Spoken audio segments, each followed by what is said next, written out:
एक समय की बात है। एक मेंढक लीली पेड़ पर बैठा था। वो अपने जीवन के बारे में सोच रहा था। वो एक छोटा सा मेंढक था, इसीलिए वो खुद को बेकार और बिना काम का समझता था और वो इस कारण से हर वक्त निराश रहता था। उसने चारों ओर विशालाकाय तालाब को देखकर ये खुद को बहुत छोटा और बेकार महसूस करने लगा था। मेंढक ने खुद से कहा कि मैं एक छोटा सा मेंढक हूँ, मैं कभी भी कोई महान काम नहीं कर पाऊंगा। तभी एक बुद्धिमान बूढ़ा कछुआ तैर कर वहां से गुजर रहा था। उसे मेंढक की बातें सुनाई दिया। तब कछुए ने पूछा, क्या हुआ छोटे मेंढक?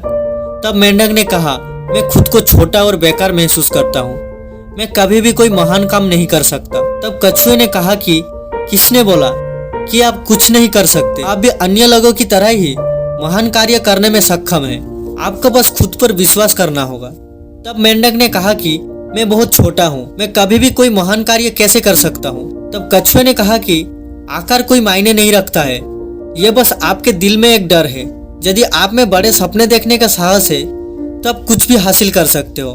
मेंढक को कछुए की ये बात सही लगा। उसे एहसास हुआ कि कछुआ सही था। महान कार्य करने के लिए उसे बड़ा होने की आवश्यकता नहीं थी, उसे बस खुद पर विश्वास रखने की जरूरत थी। मेंढक लिली पेड़ से कूद गया और पहाड़ की ओर तैर कर जाने लगा। वो जानता था कि यह एक लंबी और कठिन यात्रा होगी, लेकिन वो शीर्ष पर पहुंचने के लिए जिद्दी बन गया। मेंढक कई दिनों तक तैरता रहा और रास्ते में उसे कई चुनौतियों का सामना भी करना पड़ा। वो थका हुआ था, भूखा था और वो डरा हुआ था, लेकिन वो हार नहीं माना। वो तैरता रहा और वो खुद पर विश्वास करता रहा। आखिरकार कई दिनों के बाद मेंढक पहाड़ की चोटी तक पहुंच गया। वो थक गया था, लेकिन वो खुशी से भी भरा हुआ था।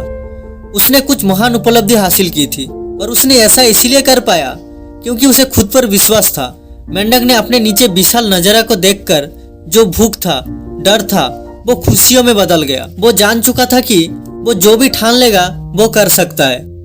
वो अब छोटा और खुद को बेकार नहीं समझता था।